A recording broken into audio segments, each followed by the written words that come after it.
Melakukan zina di bulan mulia Ramadan tentu berbeda tingkatan dosanya jamaah. Sebagaimana pahala amal kebaikan dilipat gandakan di bulan mulia Ramadan, maka perbuatan keburukan yang dilakukan di bulan mulia Ramadan, dosanya pun akan dilipat gandakan. Penjelasan tentang dampak dosa akan dilipat gandakan di bulan-bulan mulia ini pernah kita sampaikan di kajian-kajian yang lalu jamaah. Lalu bagaimana dampak dosa dan akibat melakukan zina di bulan mulia Ramadan? Pertama, dampak dosa di dunia bagi yang melakukan zina. Kalau pada zaman Nabi SAW, orang yang melakukan zina apabila dia belum menikah, maka dia akan dicambuk 100 kali. Kemudian apabila yang melakukan zina adalah seseorang yang telah menikah atau telah pernah menikah, maka dia akan dirajam sampai mati. Allahu musta'an.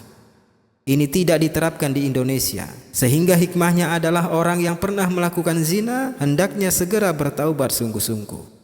Lalu kedua, dampak dosa dan akibat di akhirat bagi yang melakukan zina. Nabi SAW bersabda dalam hadis riwayat Al-Bukhari nomor 7047, ketika Nabi SAW divisualisasikan gambaran siksa neraka, di mana ketika itu Nabi didampingi 2 malaikat, Nabi melihat suatu tempat mirip tungku pembakaran. Di tempat itu terjadi teriakan dan tangisan yang amat dahsyat dan menyayat hati. Kemudian tiba-tiba datang api yang menyala-nyala dari bawah orang-orang yang berada di atas tungku pembakaran itu.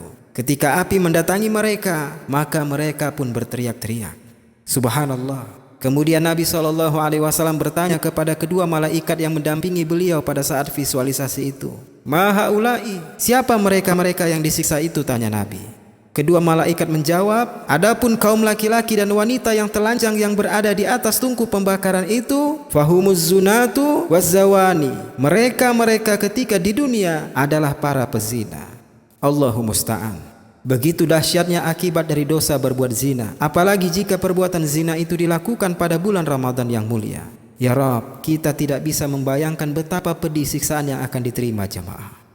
Semoga Allah lindungi dan Allah jaga diri kita dan orang-orang yang kita sayang agar tidak jatuh pada godaan melakukan perbuatan zina di saat Ramadan maupun di saat bulan-bulan yang lainnya.